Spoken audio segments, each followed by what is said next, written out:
సరైనడు తర్వాత అల్లు అర్జున్ అంతకంటే హిట్ కొట్టాలని భావిస్తున్నారు. అందుకే హరీష్ శంకర్ దర్శకత్వంలో చేస్తున్న దువ్వాడ జగన్నాథ్ సినిమా కోసం శ్రమిస్తున్నారు. అందుకు తగ్గట్టుగానే ఈ సినిమా ఫస్ట్ లుక్ టీజర్లకు మంచి రెస్పాన్స్ వచ్చింది. త్వరలో ఆడియోని కూడా నెట్ లో రిలీజ్ చేయనున్నారు. దిల్ రాజు నిర్మిస్తున్న ఈ మూవీ జూన్ 23న రిలీజ్ కానుంది. ఇది థియేటర్లోకి రాకముందే నెక్స్ట్ సినిమాని మొదలుపెట్టనున్నారు. రచయిత ఒక్కంత వంశీ దర్శకత్వంలో బన్నీ నటించనున్నారు. శిరీష శ్రీధర్ లగడపాటి నిర్మిస్తున్న ఈ సినిమాకి బన్నీవాసు కూడా నిర్మాణంలో భాగం పంచుకుంటున్నారు. కె నాగేంద్రబాబు సమర్పిస్తున్న ఈ చిత్రానికి నా పేరు సూర్య నా ఇల్ ఇండియా అనే పేరును చిత్ర బృందం పరిశీలిస్తుంది.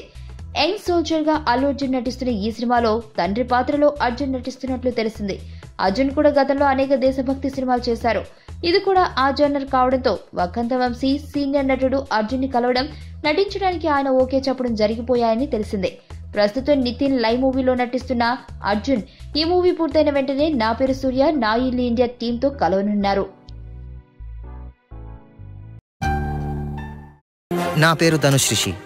అందరూ ముద్దుగా దరి దరి అని పిలుస్తుంటారు. దేవుడికి నా పైన ఉన్న క్లారిటీ, నా బ్యాడ్ లక్ ఉన్న గ్రావిటీ నాకు చిన్నప్పుడే అర్థమైంది.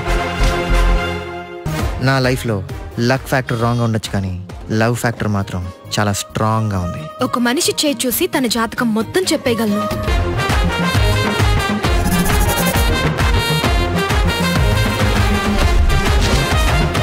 Coming soon.